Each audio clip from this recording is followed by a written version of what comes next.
میرے گھر والے کہنے لگے کھانا چھوڑ دیں، پہلے اس کی بات سن لے۔ میں نے کہا پتر کیا ہوا، کسی نے مارا ہے کسی استاد نے؟ کہنے لگے نہیں حضرت، گھر فون کیا تھا تو میری اماں اور ابا کی لڑائی ہو رہی ہے۔ بچہ کانپ رہا ہے، ٹانگیں کانپ رہی ہیں۔ میں نے کہا کیا ہو کیا گیا تمہیں پتر، لڑائی ہو رہی ہے تو گھروں میں ہو ہی جاتی ہے۔ کہنے لگے نہیں، آپ کو پتہ نہیں وہ بڑا سخت لڑتے ہیں۔ میرے والد جب میری والدہ کو مارنے کے لیے آگے بڑھتے ہیں تو ہم سارے چارپائیوں کے نیچے چھپ جاتے ہیں، ہمیں خوف آتا ہے، وہ منظر خطرناک ہوتا ہے۔ یہ کون تکلیف دے رہا ہے اپنے بچوں کو؟ یہاں بیٹھے ہمارے ہاں میلوں دور رہتے تھے اس کے گھر والے، تو وہ تکلیف میں تھا، تو گھر میں کیا کیفیت ہوگی؟ اگر حوصلہ ہو، صبر ہو، قناعت ہو، اللہ کے دیے ہوئے تھوڑے رزق پر ہمیں راضی رہنا آتا ہو، ہمارے گھروں میں سکون آئے، اطمینان آئے، ہم جو زندگی بڑی خوشی خوشی گزار سکتے ہیں۔ ہمارے مزاجوں کا لالچ، ہماری طبیعتوں کی بے راہ روی، ہماری جھوٹی انا کا بت، ان ساری چیزوں کو ختم کر دیتا ہے۔ اپنی زندگی کے اندر اگر ہم وہ کردار اپنے بچوں کو دیں، جس کردار میں موبائل بھی ہو، جس میں گاڑی بھی ہو، جس میں پیسے بھی لا کے ابا دراز میں رکھتا ہو، لیکن والد کا گھر میں مصلی بھی موجود ہو، اس کی کوئی تسبیح بھی ہو، وہ یہ بھی کہتا ہو کہ خدا نے اپنے فضل سے آج 5,000 دیا ہے تو اس میں 1,000 غریبوں کا بھی ہے، اس میں تھوڑا سا میں نے اللہ کی رضا کے لیے بھی رکھا ہے۔ اگر کوئی مشکل آ جائے تو وہ باپ اور ماں کو صبر کرتا ہوا دیکھتے ہوں، اگر ایک باپ کر بات کرے تو دوسرا برداشت کرتا ہو۔ خدا را اپنی اولادوں کو اس اذیت کا شکار نہ کرو۔ اپنے گھروں کے اندر وہ خودداری، وہ پیار، وہ وقار، وہ محبت، وہ انداز۔ آپ تھکے ہوئے ہیں، کوئی شک نہیں، آپ بہت سارے مسائل کا باہر شکار ہوں گے، کوئی شک نہیں، لیکن آپ باہر سے تھک کے آئے ہیں، اور اگر آپ باہر اپنی فیکٹری کے مالک ہیں اور دفتر کے بڑے ہیں تو گھر میں بھی تو آپ بڑے ہیں نا۔ آپ کی ماں بھی تو انتظار کر رہی ہے، اس نے بھی تو دکھڑا سنانا ہے نا آپ کو۔ آپ یہ دیکھیے کہ آپ کے بچے بھی تو انتظار کر رہے ہیں، وہ چاہتے ہیں کہ ابا آ کے بیٹھیں تو ہم ان کے سینے پہ چڑھ کے تھوڑا کھیلیں۔ آپ کی اہلیہ منتظر ہیں، کچھ باتیں بیوی کسی اور سے نہیں کہہ سکتی، صرف اپنے شوہر سے کہتی ہے، لیکن وہ تو آتے ہی جلال میں آ گئے صاحب، وہ کہنے لگے تو بڑی نالائق ہے، میں تھکا ماندہ آیا ہوں اور تو نے مجھے کہانی سنا دی ہے۔ وہ اس خاتون سے شدت کے ساتھ پیش آنے لگے۔ میرے رسول پاک کی حیات نور کو دیکھو، حضرت ام ایمن حضور کی رضائی والدہ ہیں، ان کی بھی خدمت ہو رہی ہے، حضرت حلیمہ سعدیہ آ رہی ہیں تو خدمت ہو رہی ہے، حضرت عباس حضور کے چچا ہیں تو کریم فرماتے ہیں میرے چچا ہیں باپ کی جگہ پہ۔ حضور دوست احباب صحابہ غلاموں سب کے ساتھ پیار کر رہے ہیں، 9 ازواج مطہرات ہیں گھر کے اندر، اور کیفیت یہ ہے کہ حضور صرف ان کی ضرورتوں کا ہی خیال نہیں کرتے، خواہشات کا ہی خیال نہیں کرتے، بلکہ میرے کریم کا طریقہ یہ ہے کہ کوئی بندہ آج بول کیا رہا ہے، وہ کہاں کھڑا ہے آج، اس کے جملے کس طرح کے ہیں، اس کا لہجہ کس طرح کا ہو گیا ہے اور اسے ٹھیک کیسے کرنا ہے، محبوب اس کا خیال فرماتے، توجہ کرتے۔ میں کہتا ہوں کہ ہم سب کو شوق آیا ہے آرام کرنے کا۔ میں صبح 11 بجے سے پہلے اپنے گھر سے نکل آیا تھا، اور یہ وقت آ گیا ہے اور رات کو خدا جانے کس وقت گھر پہنچنا ہے۔ کئی دفعہ کیفیت یہ ہوتی ہے کہ گاڑی سے اترتے ہیں تو پھر دل کرتا ہے کہ کوئی اٹھا کے چلائے نہ کبھی، اس کے باوجود بہت سارے لوگ ناراض رہتے ہیں کہ ہم سے مل کے نہیں گئے، فوٹو نہیں کھنچوا کے گئے، فلانی جگہ چائے نہیں پی کے گئے۔ یہ تسلسل ہے، لیکن میں جتنا مرضی تھکا ماندہ گھر جاؤں گا نا، کبھی ایسا نہیں ہوا کہ میں گھر جاؤں تو بڑی ٹینشن میں جاؤں۔ میری گھر والی ایک دن مجھ سے کہنے لگی آپ نے کبھی نہیں کہا کہ میں تھکا ہوا آیا، بندہ تھک بھی تو جاتا ہی ہے نا، کبھی کہاں کرے نا۔ میں نے اسے کہا پتہ کیوں نہیں کہتا؟ اس لیے نہیں کہتا کہ میں نہیں چاہتا کہ میرے بچے یہ کہیں کہ ہم نے دین نہیں پڑھنا، ہمارا باپ تو بڑی مشکل میں ہے۔ ہم اپنے کام کے بارے میں اپنے گھر میں شکوے کرتے ہیں۔ آپ کسی بچے سے پوچھ لیں کون سا کام کرنا ہے، کہنا جڑا ابا جی کر دے رہے ہیں وہ نہیں کرنا۔ کیوں؟ کہ ابا جی ہر روز تو کہتے ہیں میں بڑا الجھ گیا ہوں، یہ کام بڑا مشکل ہے۔ میں چاہتا ہوں کہ میں اپنے بچوں کو یہ بتاؤں کہ پتر میں تو جدھر جاتا ہوں پھول ہی پھول ہیں، میں تو جدھر سے گزرتا ہوں محبت ہی محبت ہے، میں تو جدھر سے دیکھتا ہوں دعائیں ہی ملتی ہیں، تاکہ ان کا شوق پیدا ہو۔ میرے عزیز، آپ تھوڑا سا دل بڑا کریں۔ اگر آپ ایک کی وجہ سے پورا گھر سکون میں آ جاتا ہے تو آپ دل بڑا کیوں نہیں کرتے؟ جگہ ڈھونڈتے ہیں بس مجھے کوئی تنگ نہ کرے، کوئی میری باپ ماں بدولت کو کوئی پریشان نہ کرے۔ بخاری شریف سنیے، حضرت عائشہ صدیقہ رضی اللہ تعالیٰ عنہ بیٹھی ہیں، حضور فرمانے لگے عائشہ آج ایک بات نہ بتاؤں تمہیں؟ یا رسول اللہ بتائیے۔ حضور فرمانے لگے جب تم مجھ سے ناراض ہوتی ہو تب بھی مجھے پتہ چل جاتا ہے، اور جب راضی ہوتی ہو پھر بھی پتہ چل جاتا ہے۔ تو حضرت سید عائشہ صدیقہ بات سن کے بڑی خوش ہوئیں، یا رسول اللہ وہ کیسے؟ حضور فرمانے لگے کبھی کبھی تم قسم اٹھاتی ہو۔ یا رسول اللہ ہاں۔ فرمایا جب ہوتی ہو نا راضی، خوش، تو پھر کہتی ہو مجھے رب محمد کی قسم صلی اللہ علیہ وسلم، پھر تم میرے نام کے ساتھ رب کریم کا نام ملا کے قسم اٹھاتی ہو، رب محمد کی قسم۔ یا رسول اللہ بالکل ایسے ہی ہے۔ اور فرمایا جب تمہارے دل میں کوئی بات ہوتی ہے نا تو پھر تم کہتی ہو مجھے رب ابراہیم علیہ السلام کی قسم، پھر تم رب محمد نہیں کہتی۔ یہ بخاری مسلم میں موجود ہے۔ حضرت عائشہ صدیقہ نے تو بات سنی تو کھل گئی طبیعت، کہنے لگی کریم صدقے جاؤں، یہاں تک خیال فرماتے ہو؟ کس کے جملے کہاں پہنچ گئے، یہاں تک خیال ہے؟ فرمایا مجھے پتہ چل جاتا ہے کہ تمہاری کیفیت کیا ہے، کہاں کھڑی ہو۔ اور بھئی ہم تو اپنی ماں کا بھی خیال نہیں رکھتے۔ اللہ تبارک و تعالی اپنے بندوں پر بڑا مہربان ہے، وہ اپنے بندوں کو معاف کرنے والا ہے، اپنے بندوں پر رحمت کرنے والا ہے۔ ہم اللہ تعالیٰ کے عاجز بندے ہیں، خواہشات نفسانیہ کئی دفعہ معاذ اللہ غالب آتی ہیں، غلطیاں ہو جاتی ہیں، اور ان غلطیوں کی پاداش میں انسان اپنی جان پر زیادتی کرتا ہے۔ اللہ تعالیٰ معاف کرے تو اس کا سفر اللہ کے عذاب کی طرف ہوتا ہے۔ اب ہمیں یہ حکم ہے کہ ہم سب بار بار استغفار کریں اپنے رب کی بارگاہ میں، اس کے حضور توبہ کریں، اللہ سے معافی کے خواستگار ہوں۔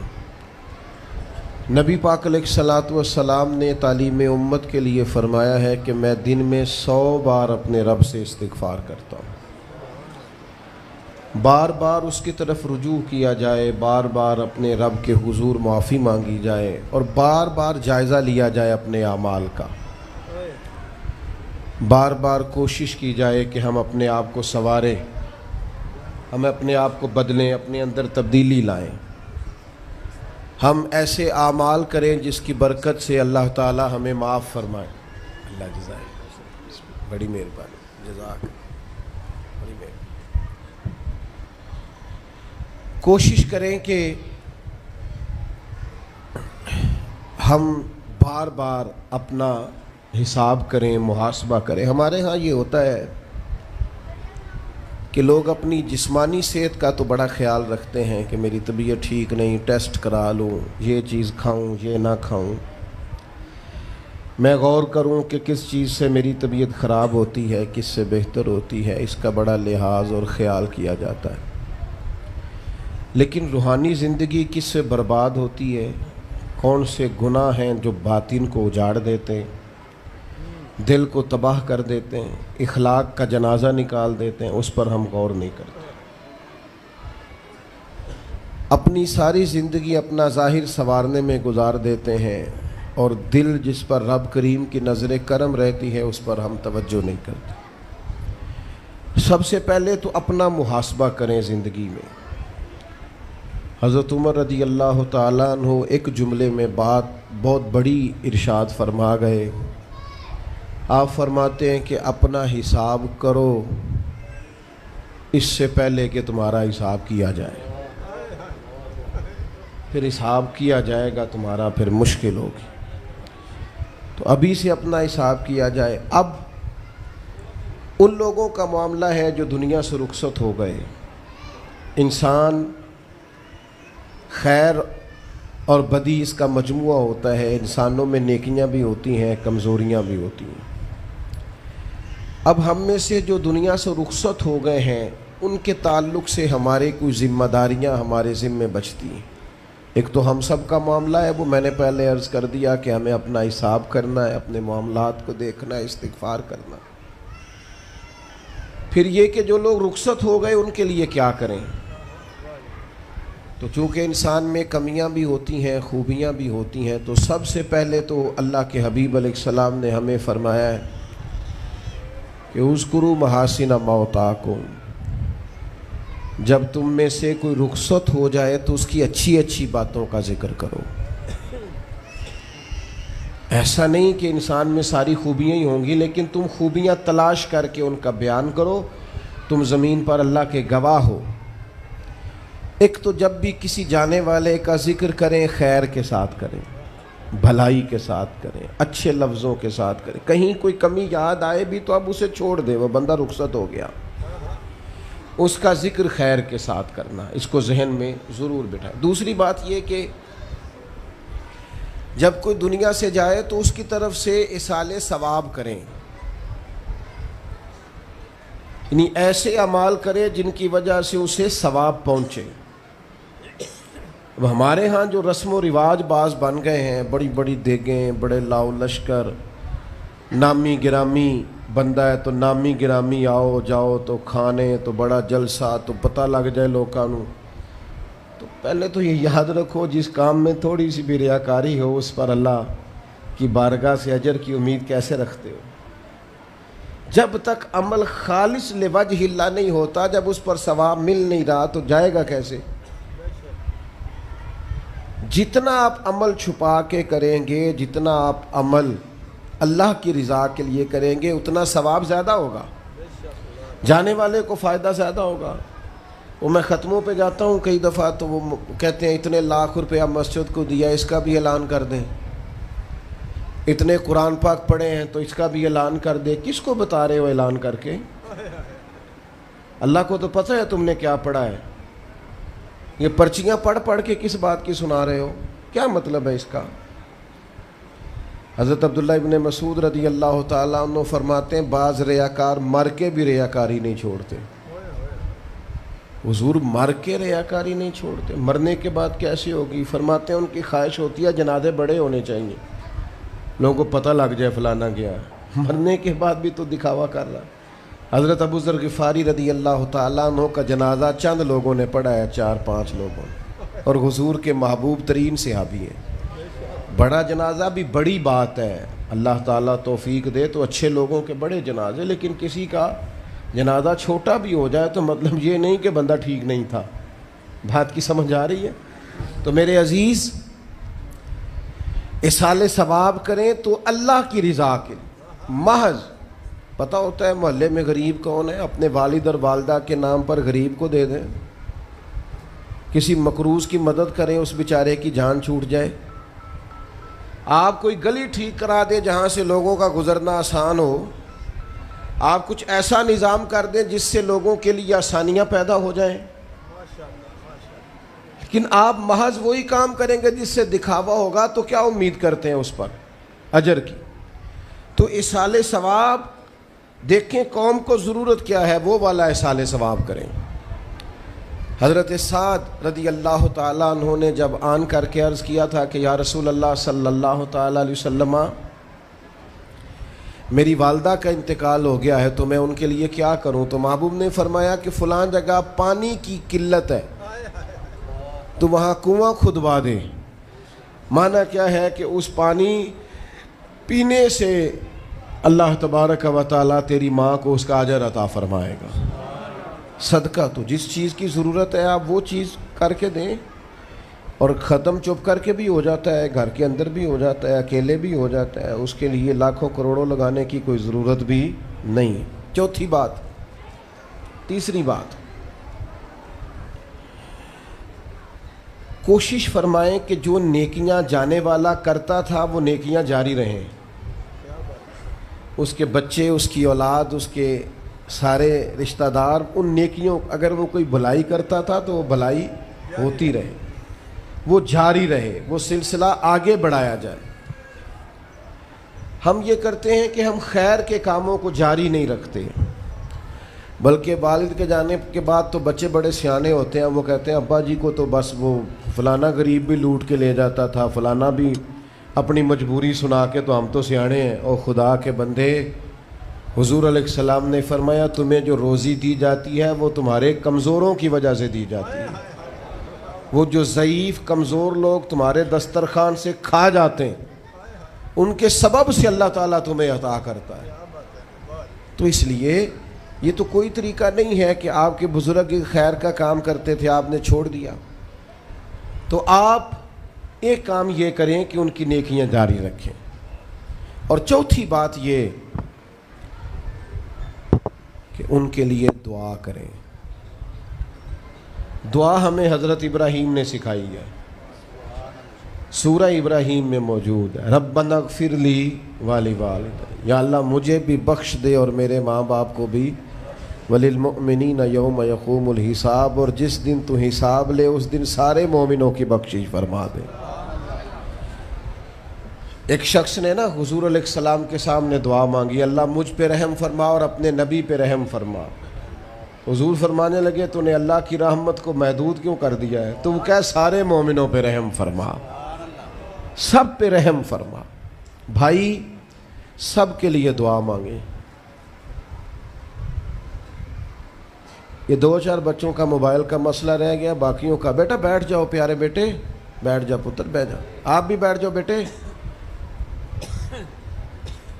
آپ بیٹھ کے بنائیں، اس میں کیا رہ جائے، کھڑے ہوتے ہیں بیٹا تو پچھلوں کو دقت ہوتی ہے۔ سنو، زیادہ غور سے سنو، میں تھوڑی تقریر کرنے والا مولوی ہوں، لیکن یہ اللہ کا فضل ہے کہ میں اگر 20 منٹ بات کروں گا تو اس 20 منٹ کے اندر آپ کو کوئی 20 سبق ضرور حاصل ہوں گے انشاءاللہ تعالی۔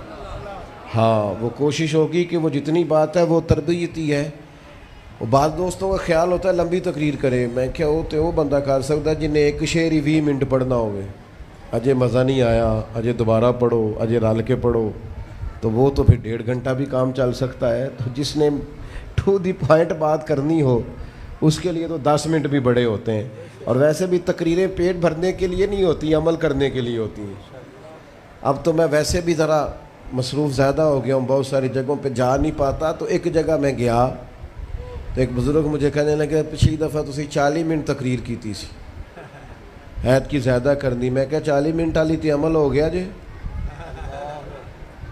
تو اگر تقریریں کانوں کی لذت کے لیے سننی ہے تو سنتے رہیں، پھر تو کئی راتیں لوگ جلسے سنتے ہیں۔ مقصود کیا ہے، نتیجہ کیا ہے؟ جو عرض کر رہا ہوں اس پر غور کریں، سب کے لیے دعا کریں۔ ایک بات خاص کرنے لگا ہوں، حضرت ابراہیم نے تو بخشش بھی سب لوگوں کی مانگی، حضور علیہ السلام بھی دعا کرتے تو امت کے لیے دعا کرتے۔ کبھی اپنے بھائی کے لیے بھی تو دعا کرو نا یار، اللہ تعالیٰ اسے بھی ذرا زیادہ روزی دے۔ بھتیجوں کے لیے بھی دعا کرو، بھانجوں کے لیے بھی کرو۔ توجہ ہے آپ کی میری بات؟ ادھر دیکھیں جی، غور کریں بات۔ ویسے دعا کرنی چاہیے کہ نہیں محلے داروں کے لیے کہ یا اللہ ادھر والا پڑوسی بھی امیر کر دے، تو ایس پاسے والا بھی ہنس دے ہو ہاں نہ نہیں کر دے۔ یہ دعا مانگنی چاہیے کہ یا اللہ میرے پڑوسیوں کو، نہیں آپ بول ہی نہیں رہے، تسا کتوں منگنی دعا؟ منگنی چاہیے نا، مانگتے ہیں ہم۔ ایسی ہوا چلی ہے کہ ہر شخص سوچتا ہے تمام شہر جلے بس ایک میرا گھر نہ جلے۔ او خدا کے بندے، کبھی محدود نہ کر خدا کی رحمت، سب کے لیے مانگ اس سے، وہ بڑا کریم ہے۔ تو کہہ یا اللہ سب کو دے اور سب کے صدقے ہمیں بھی دے۔ لیکن ہم نا دعاؤں میں بھی اپنا ظرف اور حوصلہ بڑا نہیں کرتے، گنجائش پیدا نہیں کرتے۔ دیکھو داتا گنج بخش علی حجویری رحمۃ اللہ علیہ نے لکھا ہے کہ ایک بندہ نا حج کرنے گیا تو ہر جگہ دعا مانگتا تھا، یا اللہ میرے دوستوں کو نیک کر دے، یا اللہ میرے دوستوں کو نیک کر دے۔ عرفات میں بھی، منا میں بھی، مزدلفہ میں بھی، بیت اللہ شریف کے پاس بھی، ہر جگہ یا اللہ میرے دوستوں کو اچھا کر دے۔ تو ایک بندے نے اسے کہا یار یہ عجیب دعا کرتا ہے تو، میرے دوستوں کو نیک کر دیں, اپنے لیے بھی تو مانگنا. تو کہنے لگا اللہ کے بندے میں ہر وقت دوستوں کے بیچ رہتا ہوں, اگر وہ نیک ہو گئے تو میں بھی انشاءاللہ ہو جاؤں گا. ان کی صحبت میرے اوپر بھی اچھا اثر ڈالے گی, چونکہ رہتا جو ان کے بیچ ہوں. ہمارا علاقہ امیر ہو گیا تو انشاءاللہ ہم بھی ہو ہی جائیں گے. لوگوں کے رزق میں برکت ہوگی تو ہمارے رزق میں بھی تھوڑا سا نا کشادہ دل کریں ہر معاملے میں. اور سنیں حدیث پاک, نبی کریم علیہ الصلوۃ والسلام نے فرمایا جو دعا اپنے بھائی کی غیر موجودگی میں اس کے لیے مانگی جاتی ہے نا, اللہ وہ دعا جلدی قبول فرماتا ہے. اور حضور فرماتے ہیں جب تم اپنے بھائی کی غیر موجودگی میں اس کے لیے دعا مانگتے ہو, اللہ تمہارے سرانے فرشتہ کھڑا کرتا ہے, اور فرشتہ کہتا ہے مالک جو یہ اس کے لیے مانگ رہا ہے پہلے اسے عطا فرما. تو کیسی سعادت کی بات. لیکن سینہ کشادہ کرنا پڑے گا, دل بڑا کرنا پڑے گا, حوصلہ بڑا کرنا پڑے گا. جب تک دل, طبیعت, حوصلہ یہ بڑا نہیں ہوتا اتنی دیر تک لطف. حضور کی ساری امت کے لیے دعا مانگیں کہ اے اللہ جتنے خوش عقیدہ ہیں محبوب کے غلام سب کو جنت عطا فرما, سب کے لیے کھول دے دروازے جنت کے. دعا اللہ کی. اچھا پھر دعا مانگنی بھی ذرا ذوق سے چاہیے.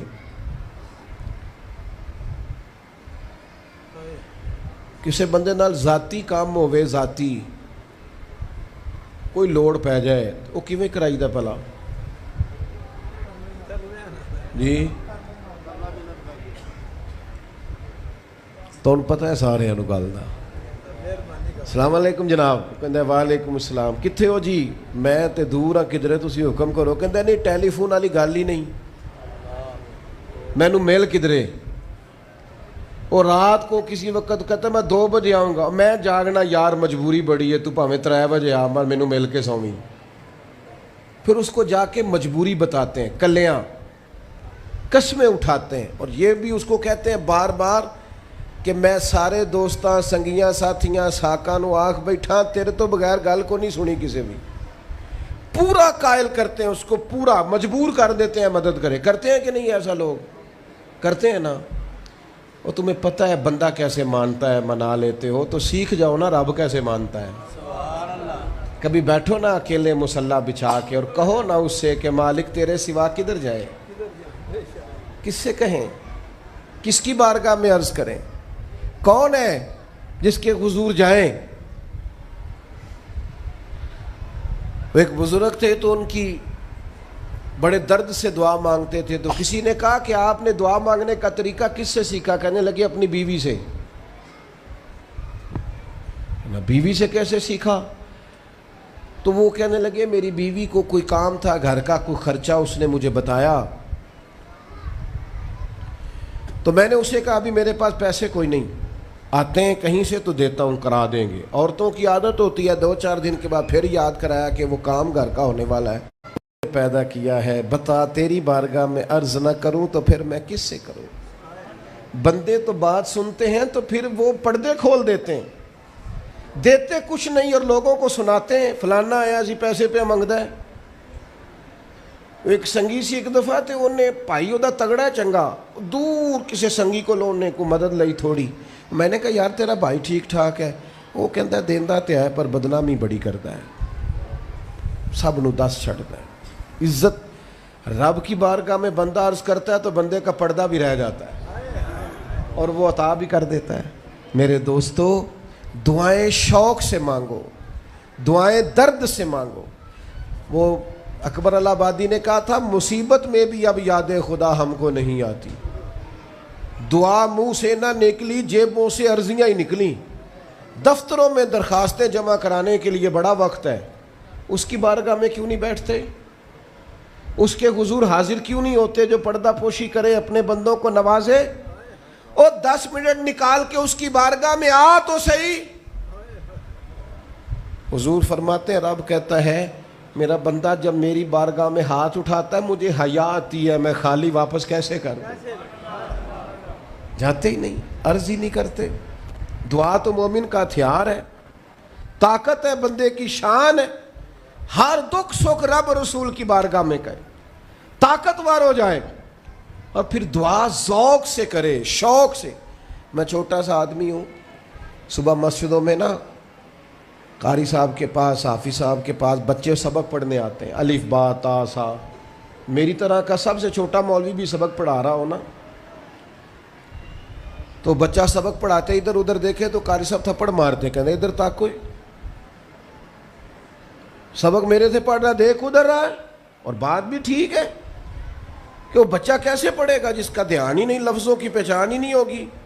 ڈانٹتے ہیں استاد, ادھر توجہ کر. عجیب لوگوں نے رب سے دعا مانگ رہے ہیں, دھیان کسی اور طرف ہے, دل کسی اور طرف ہے, ذوق کسی اور طرف, توجہ ہی کوئی نہیں. مانگ اللہ سے رہیں. بارگاہ کتنی بڑی ہے اور رٹی رٹائی دعائیں چل رہی ہیں, دعاؤں میں باتیں ہو رہی ہیں. ان تے بندے دعا دے ٹائم بھی موبائل نہیں بند کرتے.